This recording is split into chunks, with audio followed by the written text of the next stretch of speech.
I told everybody, come out and see our choir. And some of the people from the congregation did come and see the choir, Yeah. which was an additional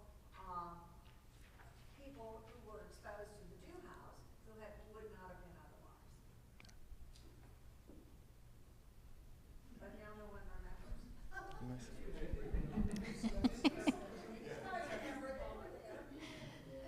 Good morning. I'm Reverend Dr. Leslie Stewart. I just thought I would kind of summarize that what is helpful, if you've never really given much thought or spent much time discerning what your spiritual gifts are, one way to think about it is it's 3 voices to make the choices, okay? Some of you have already alluded to these things.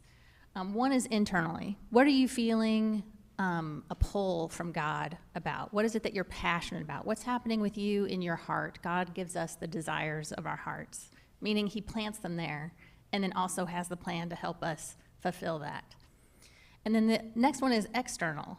Often our gifts, as someone recalled over here, that they're affirmed in community. Sometimes we don't even see them ourselves because it's like a fish in water. You know, like you don't even see what you're swimming in. Other people will say to you, wow, you are really gifted in doing that. I'm so glad you're here to help today because I wouldn't have known how to do it. Like, you are really gifted in that. And then the other one is the spiritual aspect. There's something that comes kind of from above, that voice, or the resonances that you see.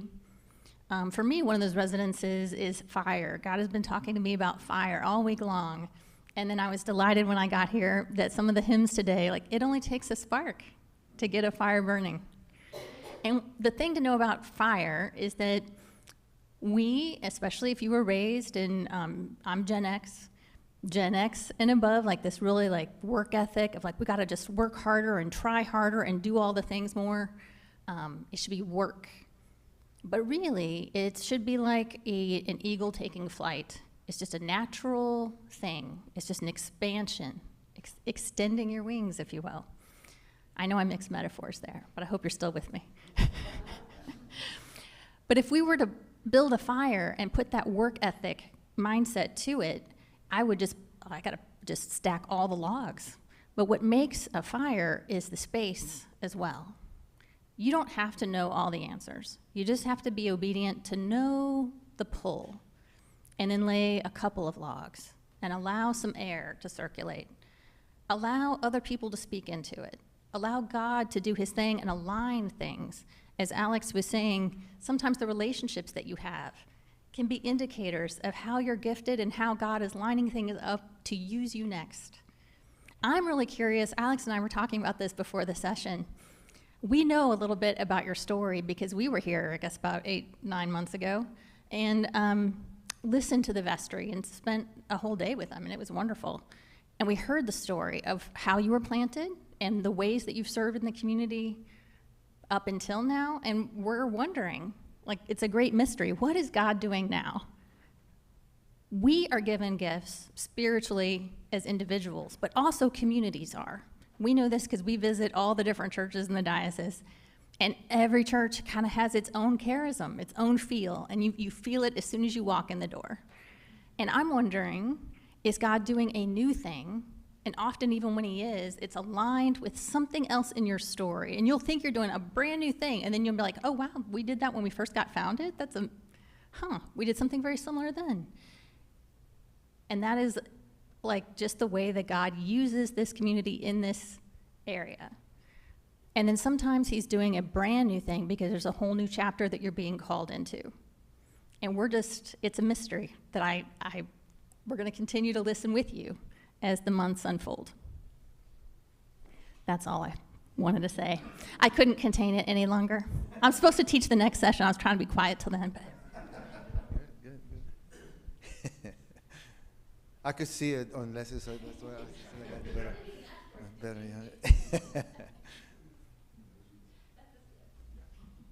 Yeah. I hope that this was a good exercise.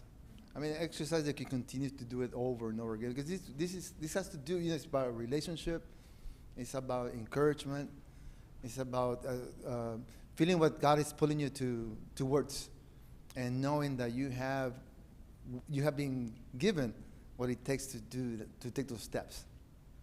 And thank God that you're here. Thank God that this community is here. There are people that need hope, they need to experience love, and you are here to do that.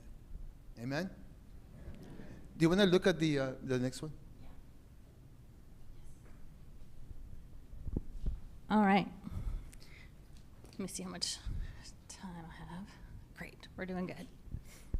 So I want to talk a little bit about asset-based community development.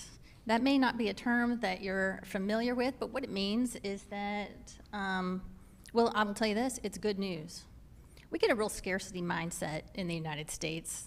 Like, we are one of the richest countries in the world. And then people walk around all the time just feeling like, man, we don't have the resources to make that happen. Disagree. So asset-based community development is an abundance mentality of that every community, if we just look at the resources within that community, the resources that you need really to do just about anything can be located there, or at least a great start toward them. 8 categories, and then there's a ninth bonus one I'll add at the end. The first one is the human category. Who do you know? Who works with you? What are their strengths and resources? What are their gifts? Which is why we're having this conversation with you all this morning. What are the gifts that we know are gathered here with us today? Facility. Where can we work? We know that you've got this great building. We know that you've got a great piece of land. We know that you've got connections even in the community. Because here's an important thing about resources. A resource in the asset-based community development model is not something that you have to own. You just have to have access to it. So like the location where the children's choir performed. You've got an inn there. Where else might you gather? Financial. How are you going to pay for it? It may be, one day I was at a church. This is where I did my internship, and they were my sponsoring parish, putting me forward to be a priest. And we were going to have our 15th anniversary celebration. The planting rector was still there, but he was leaving the following year, and he was hanging on because he wanted to make it to the 15-year mark. He plans this big party, and he tasks this wonderful woman who had been a dean of a university before she retired. And she'd been retired about 10 years, but he knew she had the skill set to network, to put together a plan, to execute a plan, to document it well. He knew she had the gifts. And he just gave her a challenge. He said, we're going to provide the food for this event. Well, how am I going to do that? I don't know, but God is going to show you. And this is how you grow your faith. You step out not knowing everything, just laying in a couple of logs, letting some air get in there, and wait and watch and see what God does. And it really helps when you talk about what you need. When you share what you need, people want to help. I believe people are inherently good and they want to help. So she started talking to her friends and being like, this crazy priest challenged me. I'm supposed to provide food for 225 people. And now he's telling me it's going to be 500 people. How am I going to afford enough food with this budget? You know, I think he gave her a very nominal budget. It worked out to about $1.25 per person. She was like, what am I going to do? She was at dinner with her husband had an old coworker. They hadn't seen each other in years. They all went to a big fancy dinner together. She's complaining about this problem that she's got, and he goes, I'll tell you how you're going to do it. I am the distributor of I provide all the ballpark food to all the ballparks in this area. And I'm going to hook you up. I'll provide hot dogs and hamburgers and buns and all the fixings, whatever it is that you need, you got it. You never know. You never know. Financial, how do you pay for it? I don't know, but God knows.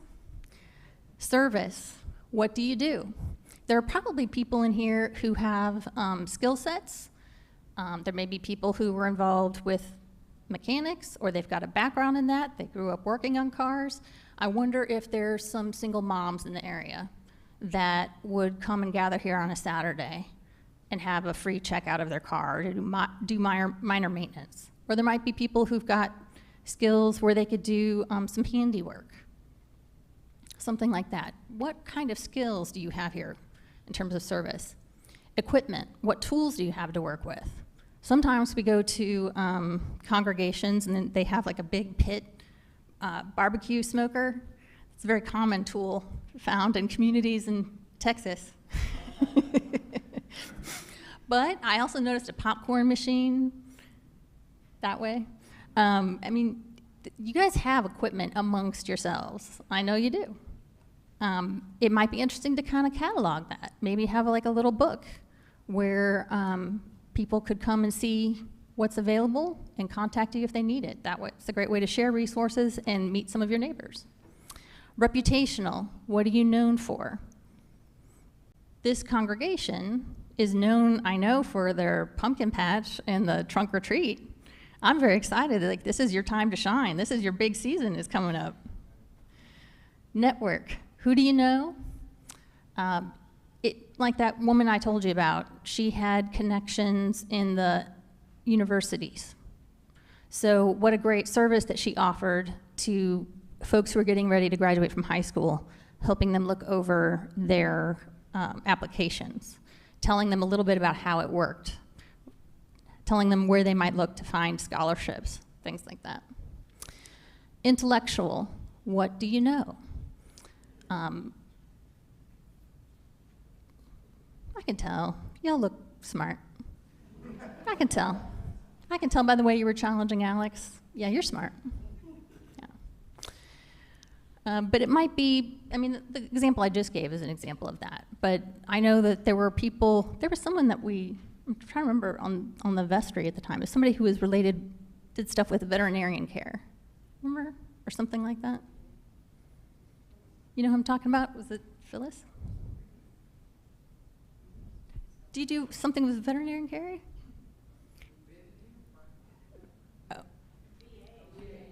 Oh, VA, okay. Veteran care.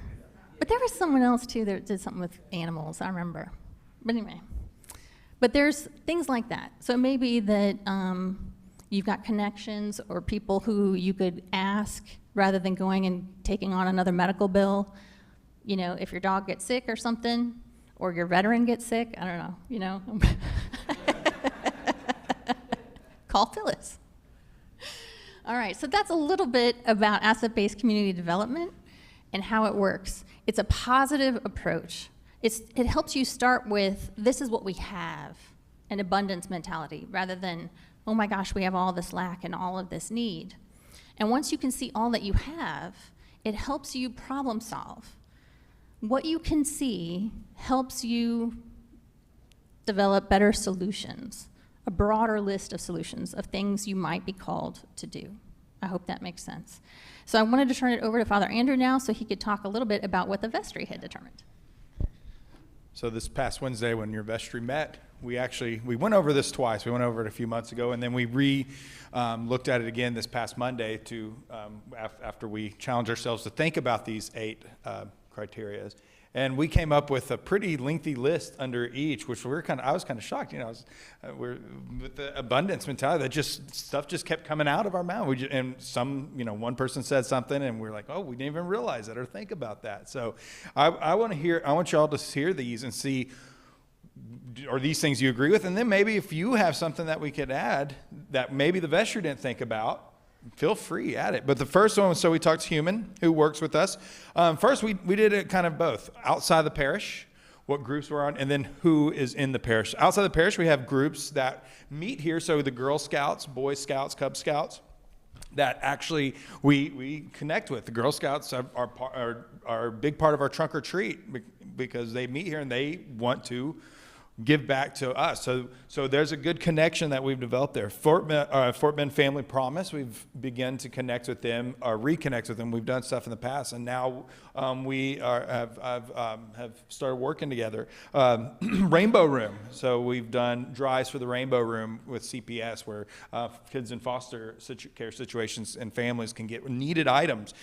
East Fort Bend Human Needs.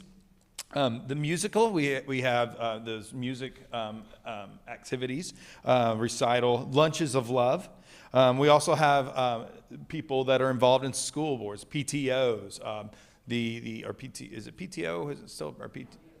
It's one of those PTOs. There are also teachers that work in the schools. So we know that Fort Bend Women's Shelter. But in the parish, we also have doctors, nurse practitioners, people who are in the medical field, teachers. We have lots of teachers and band directors in our midst. We have lawyers, people who are attorneys. We have accountants. We have people who are good with money. We have engineers, those who are really good at thinking. There you go, Craig. So we have all these resources of people who know stuff, and which also goes into intellectual facilities. Here we have this building that allows us to. We have people who seek us out so they can do music recitals, piano recitals. This December, I think we have about two recitals from outside organizations who heard about us and wanted to use our space. So we have this space. We have the parking lot. We are beginning a conversation with a basketball league to host practices right here in the parking lot. We have Sienna, the neighborhood itself. Outside of this building, outside of our grounds, we have the Sienna association with different meeting spaces. Quell Valley, the other churches in the area that we partner with.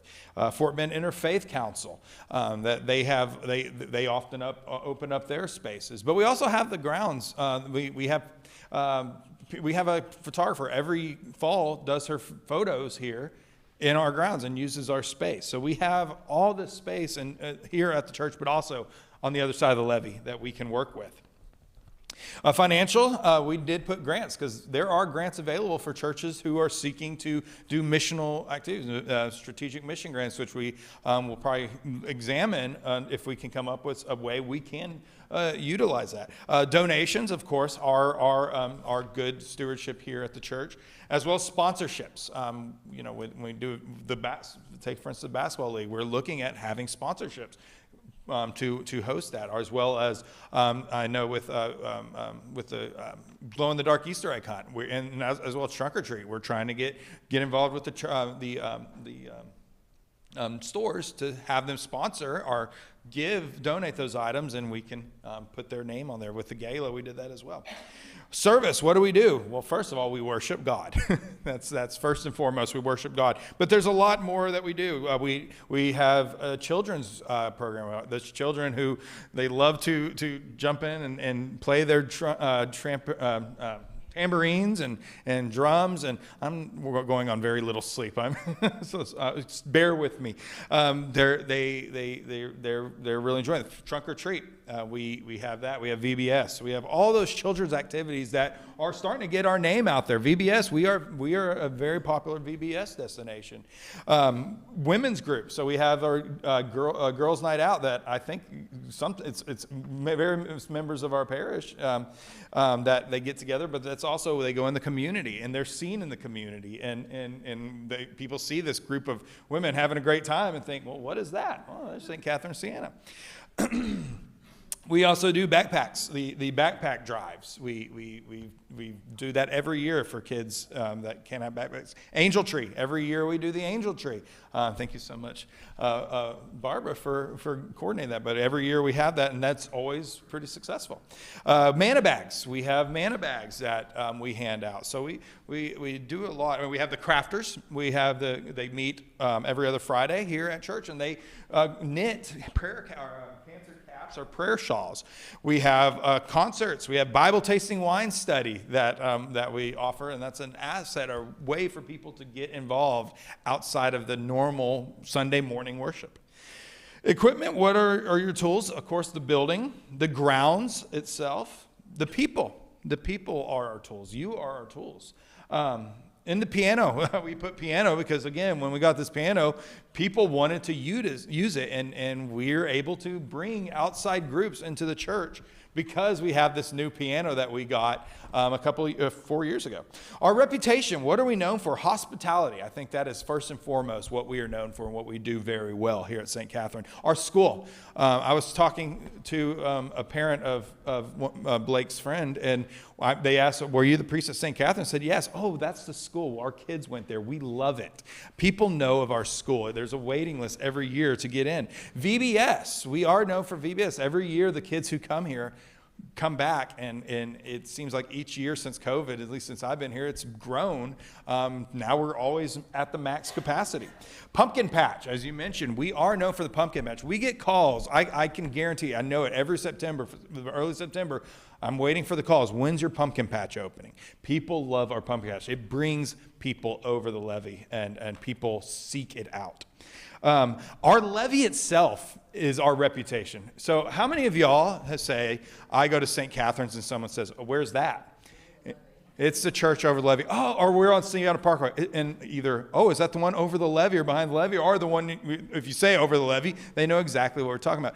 You know, that may be a deterrent. We may think of it as a deterrent, but really I think it's a blessing, because we are the only church in Sienna behind a levee. We're saved.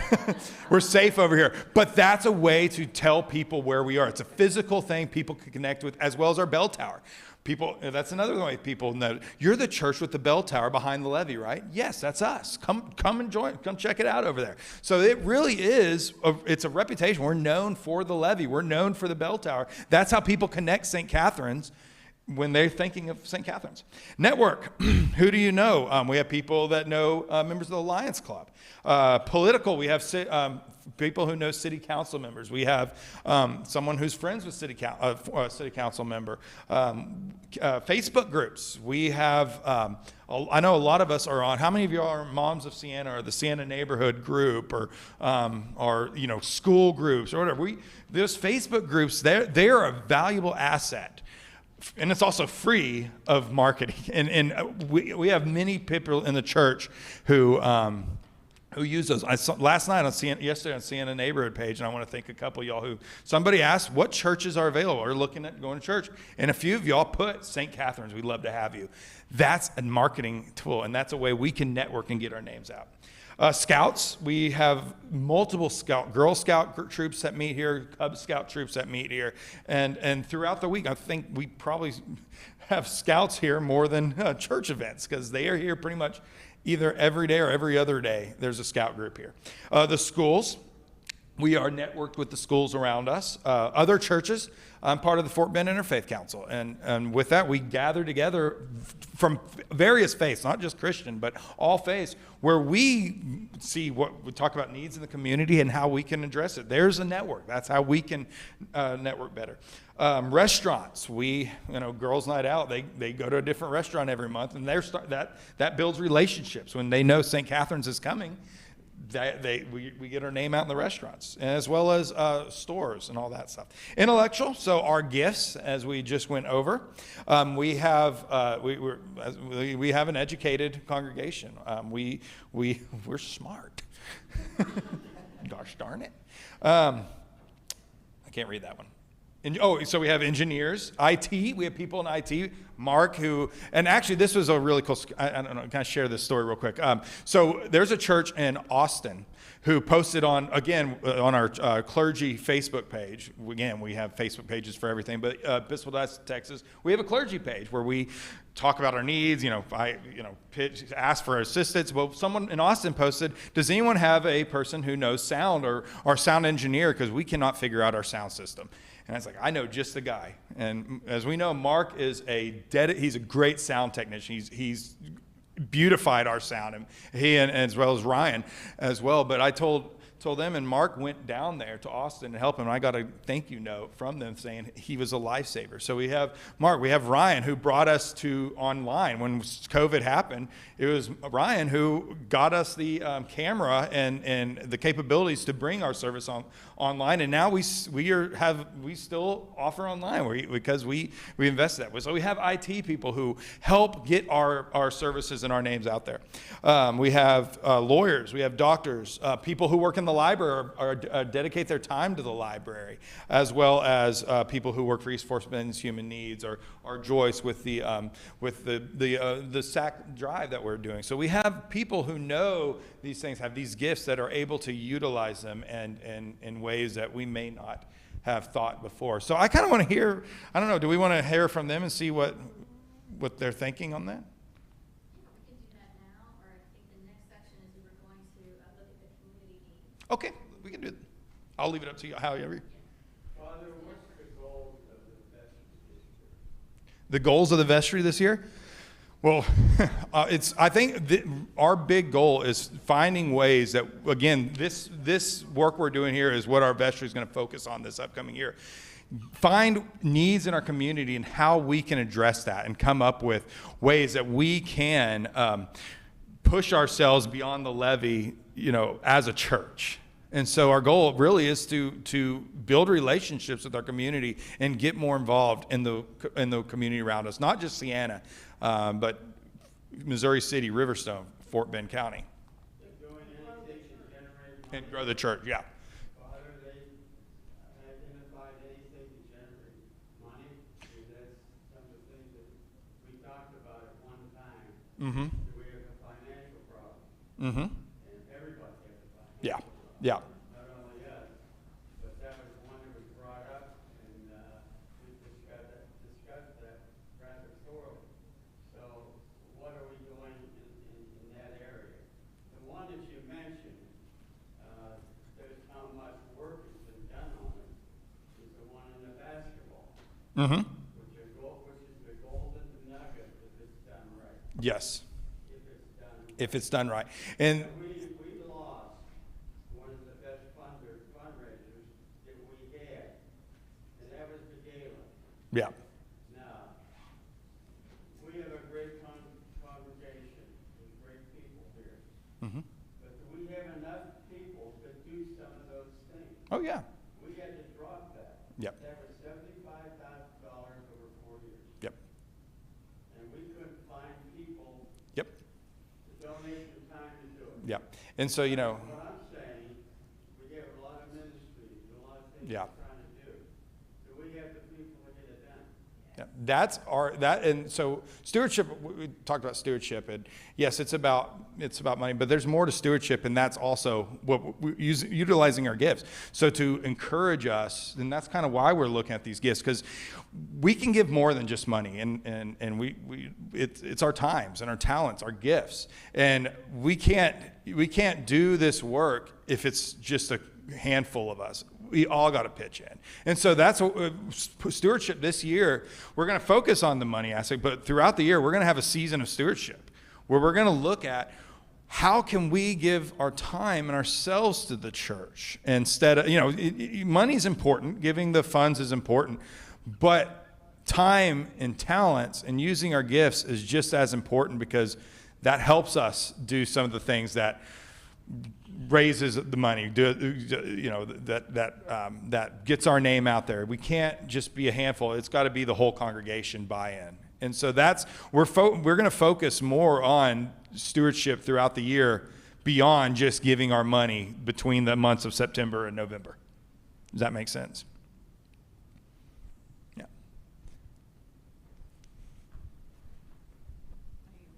Are you done? Are you done with your part with talking about the? Okay, good. I'm wanting to keep us on time.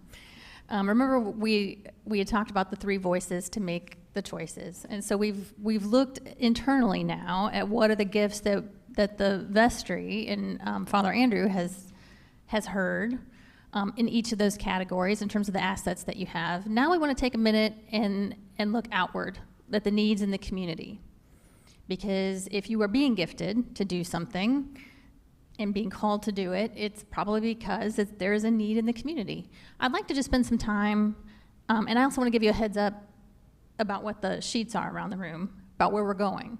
So after we spend about 10, 12 minutes hearing from you all what needs you know about in the community, then we want you all to start. You don't have to have your whole plan together, but just so that we can start to gather and group and get a sense of how the Spirit is moving in this congregation. If you could just put like a couple of words on those sheets about what you are feeling the most pull towards doing after you've heard Alex's wonderful sermon, after you spent some time reflecting today, after you've done your spiritual gifting assessment and had that conversation with your partners here in the room, and then after we've looked at the community needs, we're hoping that you're starting to get a sense of how the Spirit is leading you in particular. And then so if we start to list those around the room, then we will take that to the vestry, we'll kind of tally it up and get a sense of, wow, it seems like this topic keeps coming up. That helps us kind of discern programming or perhaps some studies or how we need to support you all throughout the year to help you develop those gifts. Because what we know is that there are some things in our discipleship, because really that's what all of this is about. We want to follow Jesus. We want to be closer to Jesus. Remember from Alex's sermon, who is the greatest? Well, the ones who were closest to Jesus were the servants, were the people that he was like, follow me and see how I do it. And he was known as the greatest servant, even washing the disciples' feet. He kept modeling that for us. Some things you will only learn about him in serving. That's why we're doing this. So just going around the room, what do you know of in the organizations that you serve at or friends that you have? What needs do you see around the community? Outside of this church, what have you noticed around your community?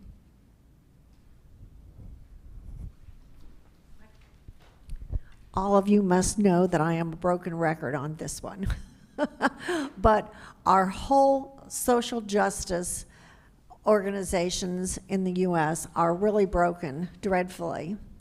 And our diocese has made a great change in youth offenders in Harris County. I would love for this congregation to lead the way to do so in Fort Bend County, because there's a lot of youth who just need to have somebody pay attention to them for the first time.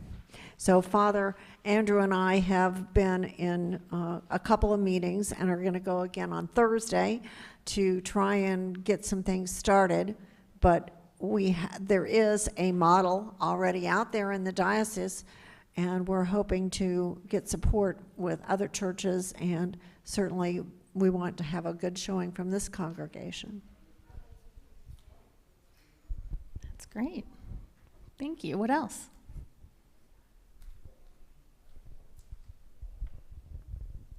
Even though we live in one of the richest counties, and certainly in the state and maybe in the nation, there's a lot of poverty right on our border. In Alvin and Fresno, if you ever drive by Sacred Heart Ministry during the week when they're giving out food, the line of the cars is a mile down Highway 6. And so there's a lot of need there. And so the Harvest, which is one of the large Methodist churches in the area, they support very strongly Lunches of Love. We take collections in our senior group when we go to dinner. But there's opportunity there through that organization to help these families. And these kids get free or reduced meals at schools, and on the weekends, sometimes they go without. So there's a big need in that area. Right in our neighborhood. Thank you. And often there's different tiers of helping. And it's good to take a look at the resources in your area. And you've named, like, we know these organizations are helping, and here's how they're helping. Like kind of tier 1 helping is providing for the immediate need. Tier 2 helping, usually there are less resources available there, but it is more of a how do we help them get out of the situation where they need that. Sometimes that takes longer.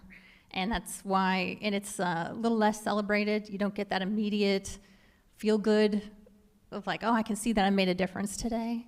But offering things like financial peace or setting up like a little council of folks who know, who are educated and have relationship resources to come around maybe a family that's in need and help them get out of an immediate crisis financial situation. things like that, like things that are more like educational and more a deeper relational investment. Don't forget that those are also ways that you might be called to serve. All right, what else have you seen around your community? Needs that you see? I think a lot of people understand, some do, some don't. This school here has some of the best people, kids going to school here. And we evaluated the numbers of those parents that came to our gala. I don't think there were more than 2. So that's an area that hasn't been tapped in, organization-wise. I don't know. So outreach to the school? Yeah, Okay. but they do a wonderful job. It's a great school, well-respected, and they work hard. Yeah. They work hard. Yeah. We need more people like you and your friend over there. And I compliment you folks for coming here and helping us, giving us ideas, because you're God's blessing. Oh, thank you very much. Thank you for that. I received that. I feel very blessed to be here. I always do. I love coming to visit here. So a little bit of bridge building to the school. So anybody who has that skill set of being a bridge builder, let us know. Any other needs that you see in the community? They have a school board. So what is he wanting to reach out to the parents to be a part of the community of the church? Yes, that sounds like, More so that way, because I mean, they all work for their children in the classroom, but if you're looking for the parents to be involved, then we have to offer something for them as a church to say to come in, to be a church member. You can bring your kids to school and walk away, but are you wanting to be participating at St. Catherine's? right. Or even just all the relationship building up to that, right? So maybe not talking to them about membership right away, but like, hey, just let them know, hey, here's all the stuff we've got going on. We would love to see you, but letting them know. Our trunk or treat, we put a flyer for trunk or treat, VBS, our Christmas programs, all that. We put flyers in the backpacks, and that's how we got a good number of people at trunk or treat from our school, because so yeah, that's one thing that we recognize after COVID, that we have not, there's a divide between the school and church, and we're trying to break it down. So Yeah. that just simply sending out an invitation in their backpack to the trunk or treat is a great, and it allows them to see who the church is. Right, They're absolutely. here at school, but they never see our church people. Right, yeah. There's something in the Bible about, like, how will they know if nobody tells them? All right, well, I can see this. I can see that some of y'all are starting to get a little antsy. So I want us to get out of our seats now. And let's go ahead and start to list on those pieces of paper. You can see I've put markers. There's 2 on each side. If you could, just write a little bit, maybe 1 or 2 words about how you are feeling. It could be anything on there. You could put on there, these are the gifts that I'm feeling, that I've discerned at this time. Or I'm feeling called to do this particular type of ministry. Whatever it is that you've whatever's your takeaway from today, if you would write it on there, we'll collect them up and kind of do a tally so we can get a sense of how is the majority feeling, and that might give a sense of how the church is being called in this time. Any questions about that? We'll take 10 minutes. Go ahead and write at your will.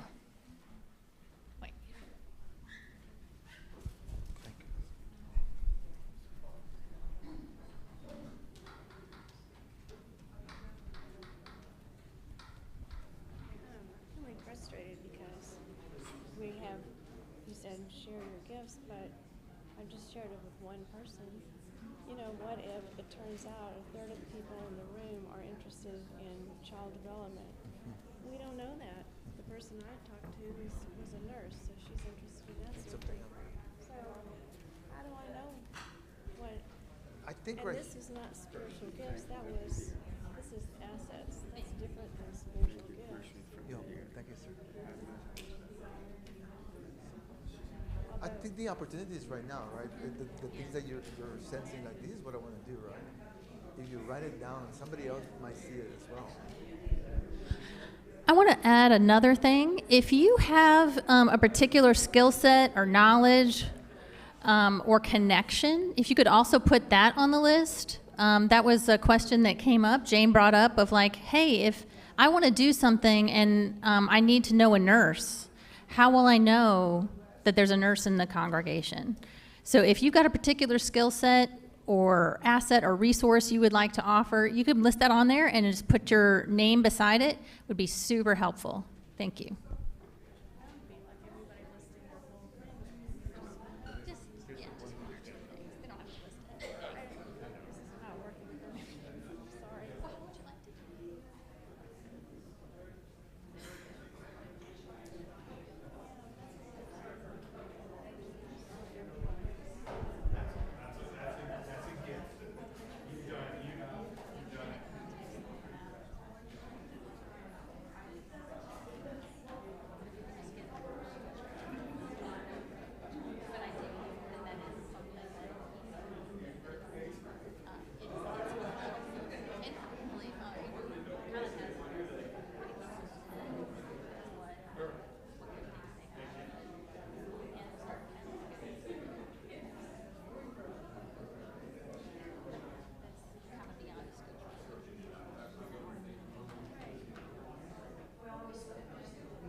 Sure. Yeah, yeah, yeah. And maybe that's what is needed in this whole process. That gift that you have. Yeah, but you can't, I can't, I'm not in charge here. I am president of the Daughters of the King. I was gonna say the process.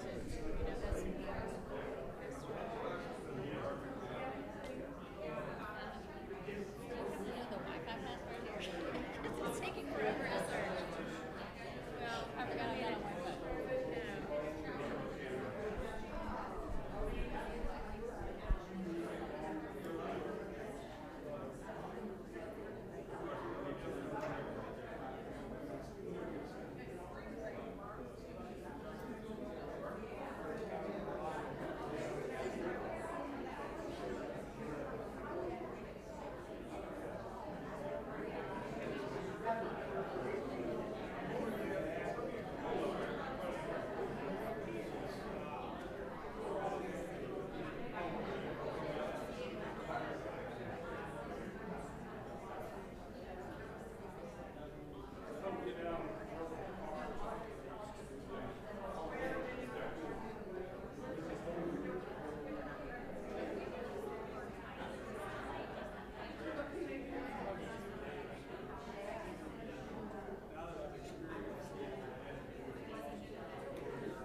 The Lord be with you. Thank you so much for your time. I know that this is just like scratching the surface of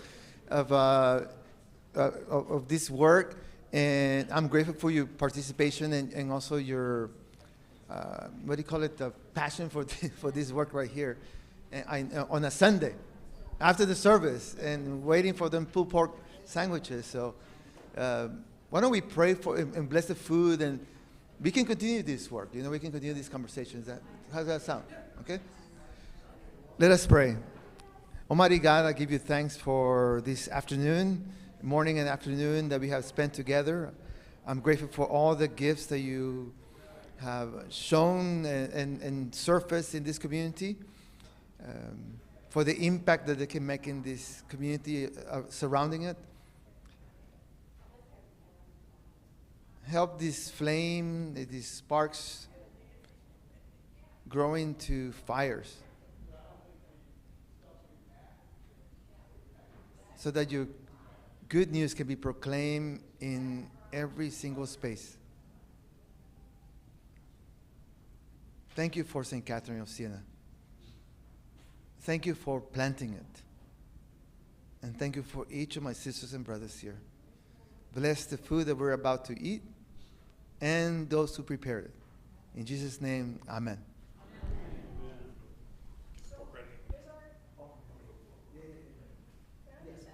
Sure. So just curious, are we going to take these things off the wall and then tally them up at the vestry meeting or something, and then come out with some common ones that maybe we tackle first, or what's going to happen next? Yes, that's a great segue to this next slide. What next? What are the next steps? Alex and I we really asked, like, so what is it that we're being asked to accomplish here? Are we supposed to just help you all discern as a group what you're doing, or individually? And the answer is yes, both.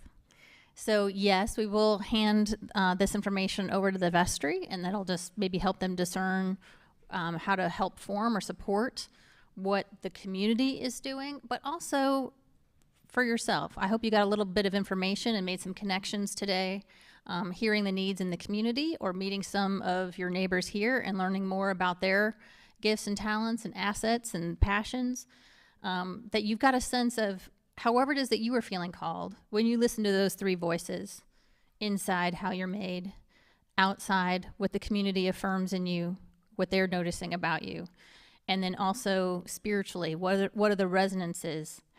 What's happening in your life right now? Where are you placed? What connections are coming in front of you? How are those things aligning? Once you kind of listen to all three of those things, do you have a clearer sense of how you are being pulled right now? And then what is the next, just one step? What's one step I can do? What is that first log I can lay on the fire? That's your work. That's my prayer for you this week, that you get a sense of clarity around what is your first step towards what you're being called to do next. And that might be just making a phone call. It might be reaching out to Father Andrew to ask him, hey, this is how I'm feeling pulled. Do you know if there's somebody else in the congregation or somebody else in your network that I should talk to get some more information about how I can serve in this way? It's individual and collective, and just what is the next best step that you can take. Sounds good to me. All right, good. And I know Father Andrew is right there, like, as quickly as possible, pulling the pork. Yeah. We're done, right? Yeah, all right. So it's been delightful to get to know you all a little bit better. Thank you for sharing. Thanks for sharing your gifts with one another, and we'll be praying for you. Yeah. All right, let's go eat.